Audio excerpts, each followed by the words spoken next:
Pasos Libres. Un podcast que te compartirá la pasión por la aventura, dedicado a quienes buscan un pequeño empujón para salir a explorar la naturaleza. Conducido por la montañista mexicana Viridiana Álvarez. Nuestros invitados son dos escaladores profesionales. Santiago Vaca es co-founder de Adamanta, la cadena de gimnasios de escalada más grande de Latinoamérica. Coach, corredor e ingeniero. Bruno Mijares no solo es uno de los escaladores mexicanos más fuertes, sino también es co-founder de Adamanta y emprendedor en varias empresas de beauty y skincare. Pasos Libres, presentado por Flexi Country y Sonoro.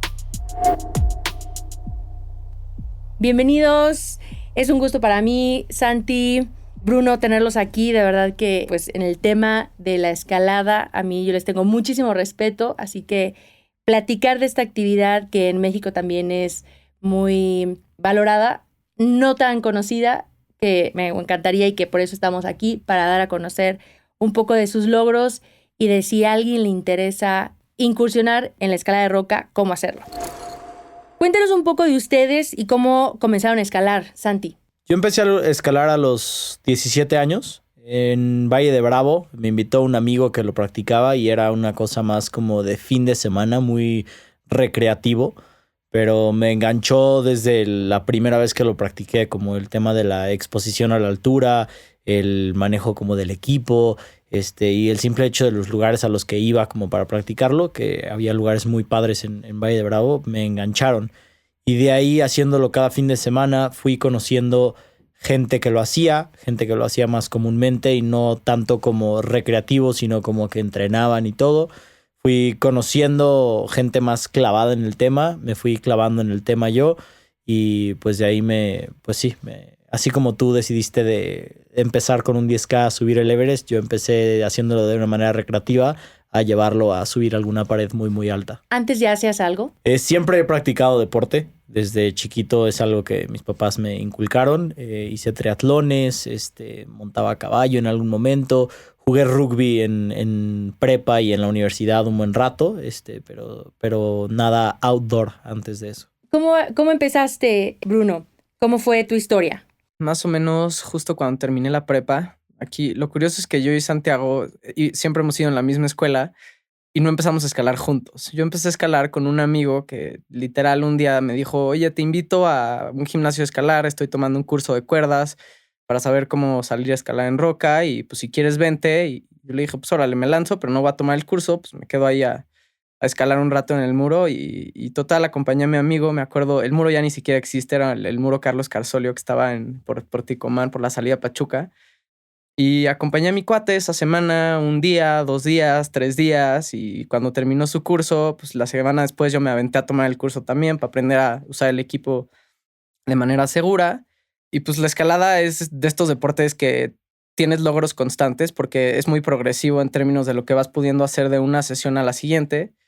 Y avancé rápido y me empecé a clavar más y mi papá me regaló el equipo de cumpleaños, mi primera cuerda y unas anillas que ni siquiera eran suficientes para montar una vía, pero pues yo estaba emocionadísimo de que ya tenía algunos fierros por ahí. Y pues me clavé y en ese momento no estaba haciendo ningún deporte. Yo también, como Santiago, he sido muy deportista toda la vida. Hice natación, karate. Lo último que hice antes de empezar a escalar fue gimnasia olímpica. Lo hice varios años. Entonces, como tenía una buena base de fuerza y es un ejercicio, pues no diría que es similar, pero digamos que la base que tenía me ayudó mucho a avanzar rápido en la escalada y eso me enganchó. Bueno, ahí ¿cómo describirías tú la escalada en roca? Porque inician uno en escalada al aire libre y otro en pared, ¿no? ¿Cuál sería la diferencia?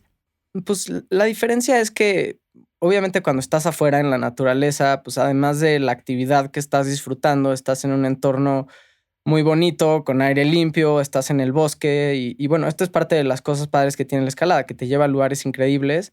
Y para mí la transición de empezar en un muro a la escalada en roca fue muy rápida. O sea, yo probablemente al segundo mes de empezar a escalar ya estaba saliendo a escalar en roca natural y mucho tiempo escalé más en roca natural que en muro porque en la Ciudad de México el muro que había nos quedaba muy lejos. Entonces tratábamos de ir un par de veces a la semana, pero en realidad una zona de roca que está por Toluca, que se llama Salazar, me quedaba mucho más cerca.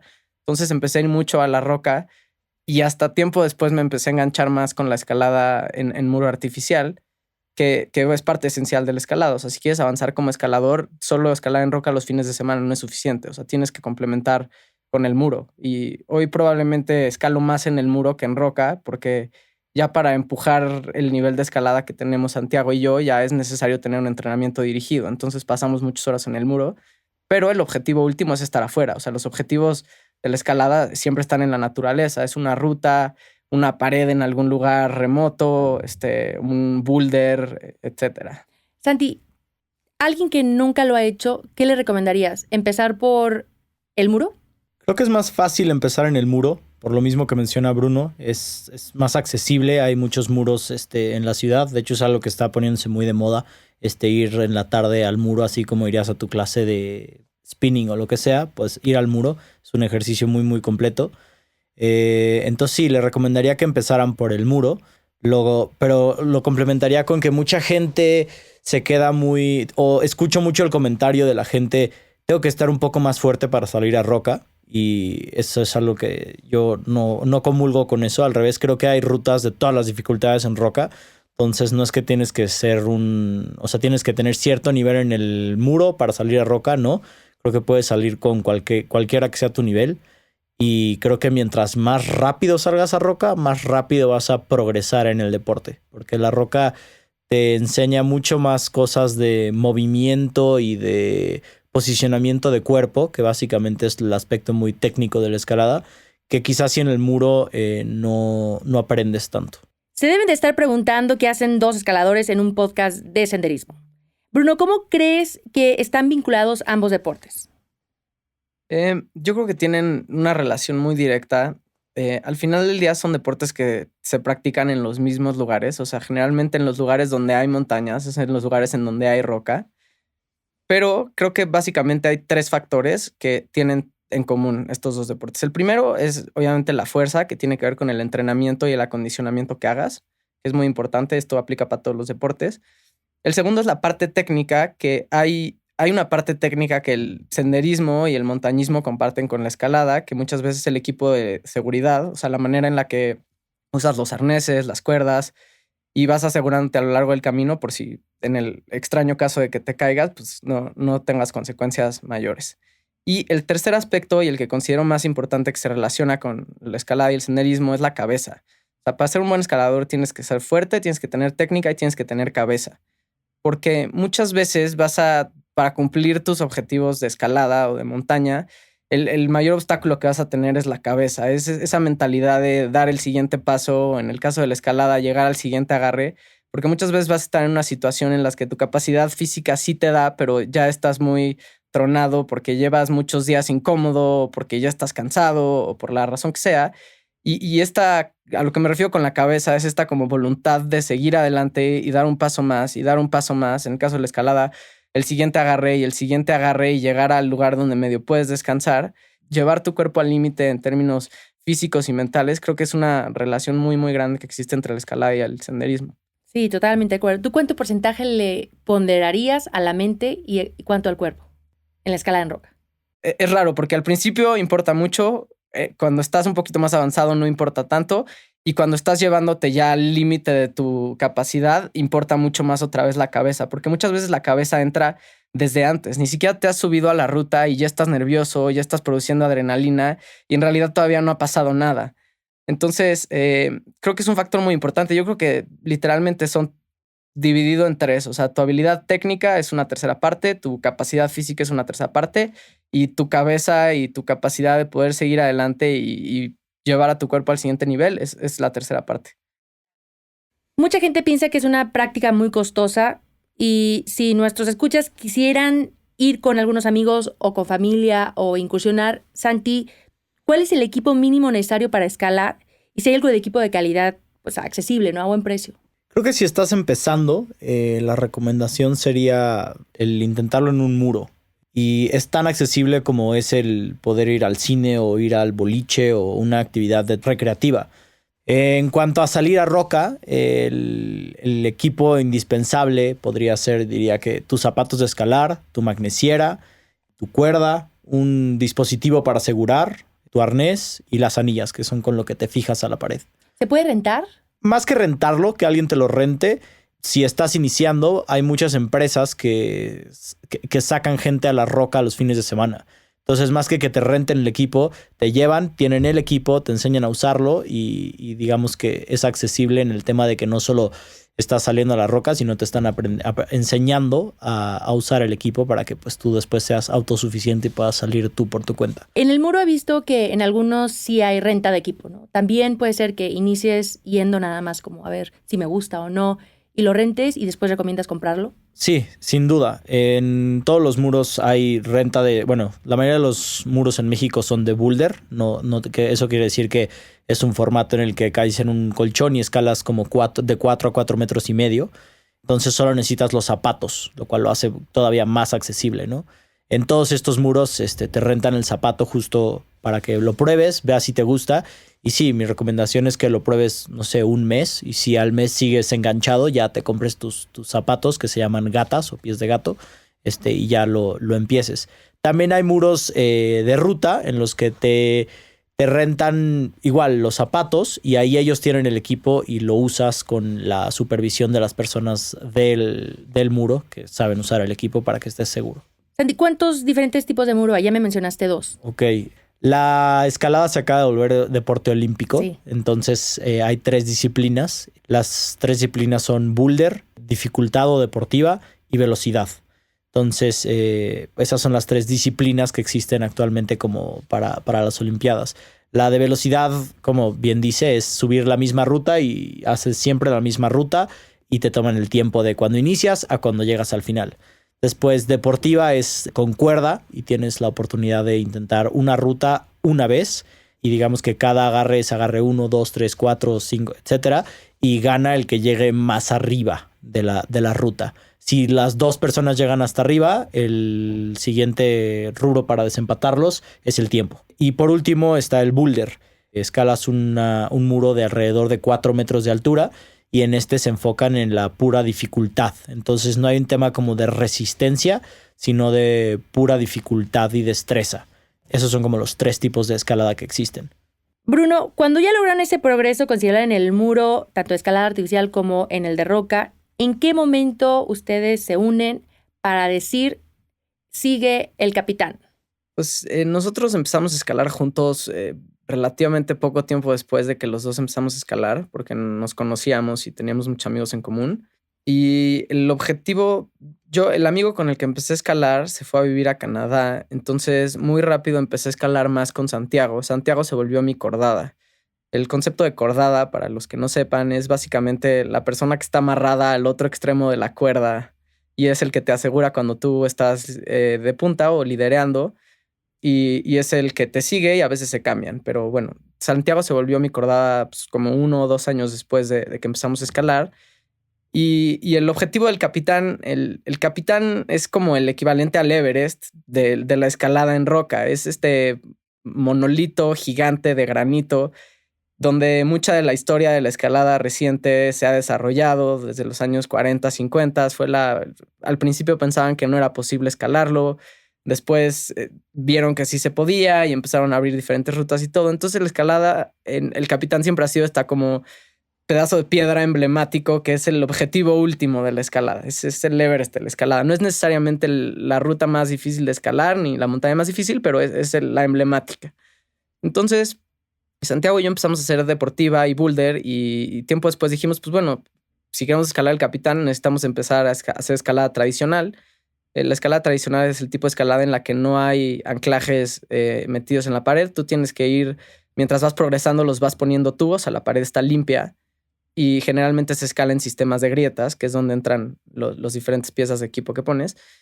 Y pues probablemente Santiago y yo decidimos como en 2010 que queríamos escalar el capitán, pero pues obviamente es un reto muy grande. Entonces empezamos a practicar aquí en México escalada tradicional, a comprar el equipo poco a poco. Empezamos a ir aquí en los dinamos en la Ciudad de México al cuarto dinamo que le dicen la Coconetla a hacer rutas de tradicional y luego empezamos a ir a Aculco en Querétaro a seguir practicando. Y en un verano nos tomamos 5 semanas para irnos a vivir a Yosemite y hacer objetivos más chicos para irnos acostumbrando al tipo de escalada y roca de ahí, que es granito. Y empezamos con vías de 2 o 3 largos para ir sintiendo la roca. Luego hicimos una vía como de 10 largos que nos tomó según nosotros lo íbamos a hacer como en 6 o 7 horas y estuvimos casi 20 horas escalando. O sea, bajamos como a las 4 de la mañana. Escalas, digamos que una distancia de cuerda y cuando llegas a la distancia de tu cuerda te fijas y te alcanza la persona de abajo. Entonces, digamos que la distancia en términos escaladores es la cantidad de largos que escalas, por decirlo así. Después de hacer esta ruta de 10 largos, nos metimos a hacer el Half Dome, que es otra formación de roca muy grande que hay en el parque. Y al final decidimos hacer el Capitán por la ruta más tradicional, que es la primera que se escaló, que se llama La Nariz. Se llama La Nariz porque es justo la ruta que parte por la mitad de este monolito de granito y si lo ves de manera lateral parece una nariz. Entonces pues nos metimos a hacer La Nariz y pues fue toda una aventura. La realidad es que la primera vez que entramos al valle en el camioncito que nos llevó y la vimos, nos volteamos a ver y dijimos, híjole, creo que nos vimos muy ambiciosos porque es imponente, o sea... Imagínate estar parado a nivel de calle y ver una formación de roca que es 3 o 4 veces la Torre Mayor apilada sobre sí misma. O sea, es gigante. Entonces, fue un poco intimidante, pero en la medida en la que nos fuimos enganchando, pues fuimos viendo que era posible y pues así empezó la aventura, creyéndonosla. Yo recuerdo que un verano antes de irnos al Capitán, Bruno se había ido a Squamish, en Canadá, y regresó sabiendo escalar tradicional y me dijo como... Esto de escalar tradicional y hacer multilargos es una locura, está increíble. Vamos a subir el Capitán. Y yo me le quedé viendo como... ¿Cómo? No? ¿Cuántos años tenían ahí? Él tenía 20 y yo tenía 19. Sí. Y fue como, ¿cómo? O sea, el Capitán es como la corona, la joya de la corona. Y tenemos, ¿sabes? 19 años, ¿cómo vamos a subir el Capitán? Y Bruno dijo, sí, ya me compré un libro. Ya sé de qué va como la parte de las maniobras. Tenemos 8 meses, bueno, un año, acaba de él regresar del verano y nos fuimos el siguiente verano, entonces sí fue como, tenemos un año para entrenarlo, y fue como, ok, pues intentémoslo, ¿por qué no? Y sí, nos dedicamos todos los fines de semana a ir a escalada tradicional, a estudiar los nudos que tienen que saber, a estudiar las maniobras que tienes que hacer en la pared. Creo que de lo más difícil de ese tipo de escalada no es la escalada per se, sino las maniobras que tienes que hacer en la pared. Toma en cuenta que vas a estar ahí colgado 4 días y tienes que subir tu agua para 4 días, tu comida para 4 días, tu sleeping bag, todo eso. Entonces, toda esa logística que conlleva llevar eso en una bolsa gigante que llamamos marrano, llevar el marrano lleno de las cosas, los sistemas de poleas para subir el marrano, todo eso lleva una cierta logística que tienes que pues, saber aprender a hacer. Entonces, pues sí, nos tomó un año el aprender a hacer todo eso para intentar el Capitán. Santi, ¿cuál crees que haya sido el reto más grande en todo ese año de preparación? El reto más grande es creértela, como decir, sí puedo. Desmenuzar el monstruo en el Capitán, bueno, pero desmenuzarlo, ver qué es lo que tienes que aprender o cuáles son los skills que tienes que tener y de ahí atacar cada uno, ¿no? Que la parte física, la parte técnica. Hoy en día, que lo veo en retrospectiva, el reto más grande es conseguir una persona que lo quiera hacer contigo. Yo me saqué la lotería con Bruno y creo que Bruno conmigo de saber como una persona que era como, vamos por el mismo objetivo y no te voy a defraudar. ¿Sabes? Creo que eso también es uno de los retos más grandes, conseguir una persona que lo quiera igual de mal que tú. Y también el tema de conseguir esta persona en este tipo de escalada de expedición, pues realmente estás confiando tu vida en las manos de tu cordada. Entonces, escalar juntos mucho tiempo y saber que él tiene la habilidad técnica y el conocimiento para poder reaccionar si algo sale mal, poder aguantar contigo en la pared y motivarte, porque hay muchos momentos en los que la moral está muy baja y tu cordada es la que te dice, no, venga, así sigamos. Y luego cambia el papel. Hay momentos en los que la otra persona es la de no, ya no puedo, y tú tienes que ser el que le dice, no, sí podemos seguir adelante. Entonces, como vínculo que creas con tu cordada de confianza y de saber que él te tiene y tú lo tienes a él es bien importante y sí es difícil. O sea, no es lo mismo tener una cordada en escalada deportiva que escalas 30 metros y te baja al piso a estar 4 días en una situación de mucho estrés en una pared a 500 metros de altura con el vacío ahí a un lado y sabiendo que todo está bien, que tu pareja te tiene y que tú lo tienes a él. Entonces sí es una confianza que tarda años en generarse. Entonces creo el reto es justo encontrar a esta persona que se alinee con tus objetivos y que tenga una capacidad técnica, física y mental similar a la tuya para poder hacerlo. Bruno, ya hablábamos de la mente y de la importancia que tiene también ese factor. ¿Qué pensamientos recurrentes te venían a la mente mientras subían? Pues al principio, obviamente, cuando estás en la base de la pared, que volteas para arriba y ves 1000 metros de piedra, es como es abrumador. Pero justo lo que decía Santiago hace rato de ir desmenuzando al monstruo es bien importante.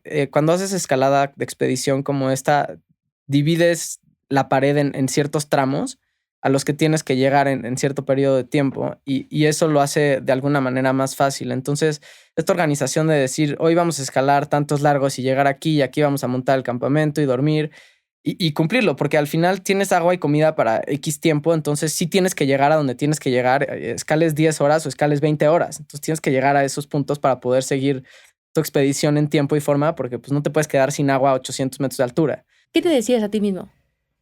Es muy curioso, no sé bien cómo explicarlo, pero cuando estás en una situación de estrés así como escalar el Capitán o estar en una montaña en la que estás incómodo todo el tiempo porque no es, o sea, lo estás disfrutando, pero al mismo tiempo estás muy incómodo, estás como en una especie de trance muy extraño en la que hay muchas cosas que no pasan por tu mente. Entonces, todo el tiempo la gente me dice, ¿no tienes miedo a las alturas? Y no, sí tengo el mismo miedo a las alturas que tú. Nada más que cuando estoy ahí y estoy bien amarrado y estoy bien asegurado, yo sé que la altura no es un factor que me va a matar porque lo estoy haciendo con seguridad. Entonces, todo el tiempo tienes que estarte recordando que estás haciendo las cosas bien, que tienes la fuerza y la capacidad técnica para seguir adelante y un poquito como echarte porras de sí puedo, sí puedo, sí puedo. Y hay momentos en los que sí de plano le dices a tu cordada, a ver, ténsame, me voy a quedar aquí 5 minutitos a respirar porque estoy muy nervioso, muy estresado y ya sabes, como que sacudirte tantito y seguir adelante. Entonces sí tienes que constantemente estarte recordando que estás preparado para lo que estás haciendo y que solo tienes que seguir avanzando. Y esto pues lo logras básicamente diciendo, a ver, si ya escalé hasta aquí o ya escalé la parte más difícil o ya sabes, como que sí puedo seguir adelante. Y pues luchas contra el cansancio y la incomodidad y todo. Y es básicamente eso, estarte echando porras constantemente tú solito. Sí puedo, sí puedo, sí puedo. Porque la gente, lo primero que me dice cuando sabe que hago escalada en un buen nivel, me dicen, oye, ¿no es muy peligroso? Y siempre mi respuesta es, o sea, es tan peligroso como tú quieras. O sea, si lo practicas de manera segura, el equipo está diseñado para aguantarte y para que te caigas. Y de hecho es muy común caerte. A mí me preguntan mucho, oye, ¿no te caes? Y yo, sí, me caigo todo el tiempo. Es parte del proceso. Pero si lo haces de manera segura, estas caídas no tienen consecuencia. O sea, es lo normal, ¿no? Y sí, justo la gente que empuja los límites, como Alex Honnold o Ulis Tech o Kilian Jornet, pues son personas que dejan un poco de lado este tema de la seguridad por avanzar más rápido en estilo alpino, que básicamente es escala lo más ligero que puedas para que llegues hasta arriba y hasta abajo lo más rápido, ¿no? Entonces, también esta es una distinción que creo que es importante hacer. La escalada tipo expedición y la escalada de tipo alpino. Santiago y yo, las veces que hicimos el Capitán fue estilo expedición, que implica mucho más logística y llevar tus cosas. Y en esa primera vez que ustedes van al Capitán, se convierten en la cordada mexicana más joven en hacerlo, ¿correcto? Es correcto. ¿Qué significó? Nos quedamos con el logro de haber cometido, o más bien de lograr subir el Capitán. No era por querer ser los más jóvenes, simplemente era porque queríamos hacerlo. Estuvo increíble ponerte un propósito de un año. Hace un año dije como, ¿será posible escalar el Capitán? A estar parado ahí arriba y decir como, wow, o sea, todo lo que dediqué en este último año rindió frutos y estoy cosechando lo que logré. Santi, ¿qué se sintió llegar a la cima? O hasta arriba. A diferencia del montañismo, ahí sí, digamos que casi que acaba cuando llegas arriba porque puedes bajar de una manera caminando más fácil. Más que el gozo de lo logré, fue como, ay, bendito es el Señor que ya no tengo que estar con la exposición al lado, ¿sabes? Como no tengo que tener un arnés puesto, no tengo que estar cuidándome de si me caigo o no me caigo y ya como bendita tierra firme. Bruno, ¿tú crees que vale la pena? 100% creo que vale la pena. Todos los objetivos importantes y que a veces parecen inalcanzables cuando primero decides hacerlos, el momento en el que los logras después de todo este proceso de prepararte, de investigar, de entrenar y todo, te hacen una persona mucho más perseverante, mucho más tolerante. Creo que hay muchas cosas que valen la pena de cumplir objetivos así de grandes, como escalar el Everest o escalar el Capitán. Definitivamente creo que vale la pena. A mí, todas las habilidades que he aprendido a lo largo del tiempo en la escalada definitivamente me han servido para la vida, para ser una persona más pensante, para ser una persona más perseverante, para ser una persona que no hay objetivo grande. O sea, es mucho mejor ponerte un objetivo gigante y quedarte a la mitad que simplemente decidir no intentar las cosas, porque quedarte a la mitad de un objetivo gigante es un gran logro. Quedarte en donde estás en la silla, eso no es ningún logro, ¿no? Porque muchas veces nos quedamos en la silla porque decimos, no, obviamente no voy a poder. Y no importa si no lo logras. O sea, todo el proceso es lo que vale la pena. Al final, estar arriba parado del capitán, el respiro de ya no me puedo matar o ya... esa tranquilidad de estar en tierra firme, como dice Vaca, que es un poco como de pirata cuando llega al puerto, se siente muy bien, pero también es el momento en el que sientes el bajón y el cansancio y ya como que tu cuerpo y tu mente descansan un poquito de todo este proceso y en realidad el logro lo empiezas a procesar días después. Como que justo el momento en el que recién llegas a la cumbre no estás disfrutando tanto porque al final vas a la mitad del camino. O sea, todavía tienes que bajar. Entonces, días después que vas como cayendo en veintes de situaciones que pasaron, de momentos en los que quizá estuviste un poco más arriesgado de lo que querías o así, es cuando ya como que va sentando el logro y te va transmitiendo realmente pues, el conocimiento y lo que vale la pena de hacer este tipo de cosas. Bueno, ustedes son ejemplo de que cuando se sabe soñar y se pone todo el esfuerzo, las cosas se pueden lograr. Volviendo un poco aquí a México, a las rutas que hay, si alguien quisiera empezar, ¿cuáles serían las recomendaciones que ustedes les darían a ellos en base a su experiencia de lo que vivieron? Santi. Creo que la manera más fácil de empezar es en el muro. Entonces, lo primero es ve al muro, desarrolla la fuerza la vas a desarrollar muy fácil en el muro y de ahí busca salir a roca para exponerte a usar el equipo y desarrollar como toda la habilidad técnica del uso del equipo y del uso de tu cuerpo y tu exposición a la altura y todo eso. Si pasas ese digamos que esos escalones, de ahí es pues lo que dices, sueña en grande y pues trabaja para lo que quieras. La escalada es muy, muy amplia, tiene muchos diferentes facetas, entonces elige la que te gusta y pues ve sobre ella. Bueno, de los gimnasios que hay en México, ¿crees que sí tenemos un buen nivel o que todavía nos falta o que va creciendo? Creo que tenemos un buen nivel, pero al final del día todo es una comparación. Entonces, pues, si lo comparas con algunos países de Europa o con Estados Unidos, pues definitivamente no tenemos un buen nivel. Creo que cada vez se están abriendo más y mejores muros, especialmente como de 4 o 5 años para acá. Y hay un par de proyectos de muros que se van a abrir este año que sí ya le pegan a la clase mundial que podrías esperar en Estados Unidos, en algunas de las ciudades principales o en Europa. Pero creo que todavía nos falta. Al final, México es un mercado que no está muy desarrollado en términos de la escalada. Es un deporte que apenas está creciendo, o sea, es relativamente nuevo.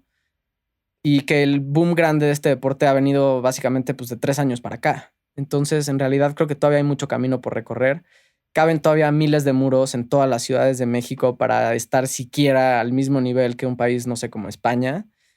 Pero creo que sí, definitivamente los esfuerzos y la manera en la que se están planteando los nuevos proyectos de los muros sí nos están llevando a tener instalaciones de clase mundial. Santi, y al aire libre, ¿cuáles serían los lugares más comunes o famosos para escalar en roca en México? Creo que están cercanos a las ciudades más grandes y creo que hay una correlación de la cantidad de escaladores, está relacionada a la cantidad de personas en las ciudades. Entonces, aquí en la Ciudad de México hay un lugar que se llama Jilotepec, que está camino hacia Querétaro, como a 1:30 de aquí de la Ciudad de México. Ese lugar tiene rutas desde lo más fácil hasta lo más difícil de este país. En Monterrey está un lugar que se llama Potrero Chico y El Salto. Están como a 1:30 de la ciudad de Monterrey. Unos cañones preciosos de piedra naranja, de lo más bonito que hay en cuanto a naturaleza y cañonismo. Y cerquita de Guadalajara está toda la barranca de Huentintán, donde hay varios sectores.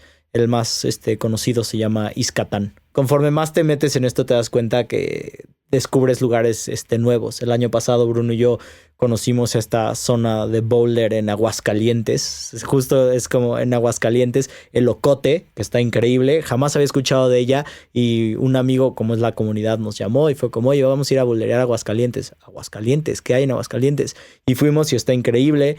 El año pasado también conocí varias zonas en Oaxaca, también muy bonitas. En fin, conforme más le vas rascando te das cuenta que cada ciudad tiene su pequeña comunidad y hay un lugar a máximo 2 horas de cada una de las ciudades principales de este país que tiene como pues, rutas para practicar la escalada. Solo es cosa de que le rasques y veas dónde es. Hablando de la diferencia entre la escalada en roca, el senderismo, el montañismo, ¿cómo lo explicarías tú?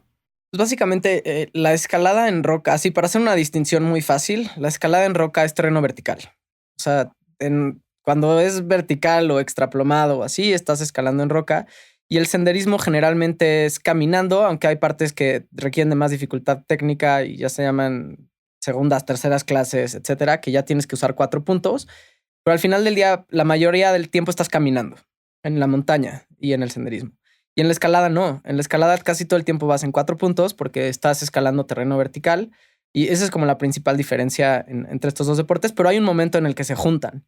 Cuando haces montaña muy técnica, va a haber partes en las que tengas que escalar en roca. Y cuando haces escalada en roca, muchas veces por un tema de acceso, vas a tener que hacer senderismo para llegar a la base de la roca que quieres escalar.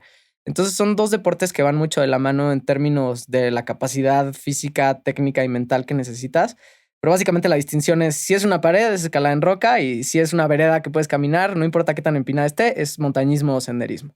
Sí, porque muchas de las preguntas que me hacen a mí, oye, ¿y cuántas veces vas al gimnasio a entrenar? Y yo, no, es que es muy diferente, ¿no? El montañismo con la escalada en roca es una disciplina que requiere, pues, una capacidad física muy diferente una a otra, ¿no? Desde técnica, ¿no?